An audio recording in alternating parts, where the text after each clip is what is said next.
સિંધુ જળ સંધિને લઈને, જેને લઈ દિલ્હીમાં મહત્વની બેઠક મળી. અમિત શાહના નિવાસસ્થાને આ મહત્વની બેઠક જે હાલ પૂર્ણ થઈ ચૂકી છે. વિદેશ મંત્રી એસ જયશંકર, જળશક્તિ મંત્રી પાટીલ પણ ઉપસ્થિત રહ્યા છે.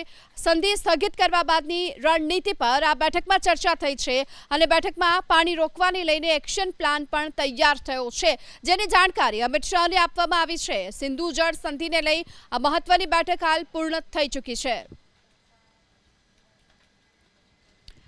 તો અમિત શાહના અધ્યક્ષસ્થાને મળેલી બેઠક હાલ પૂર્ણ થઈ છે. બેઠકમાં વિદેશ મંત્રી એસ જયશંકર અને જળશક્તિ મંત્રી પાટીલ પણ ઉપસ્થિત રહ્યા હતા અને સંધિને સ્થગિત કરવા બાદની રણનીતિ કયા પ્રકારની છે તેના પર ચર્ચા કરવામાં આવી. આ સાથોસાથ આ બેઠકમાં જ્યારે જળ સંધિને હાલ સ્થગિત કરવા માટેનો નિર્ણય લેવામાં આવ્યો છે, ત્યારે પાણી રોકવાને લઈને કયા પ્રકારનો એક્શન પ્લાન તૈયાર થયો છે તે અંગેની માહિતી અમિત શાહને આપવામાં આવી છે. તો અમિત શાહના નિવાસસ્થાને આ મહત્વની બેઠક હાલ પૂર્ણ થઈ ચૂકી છે.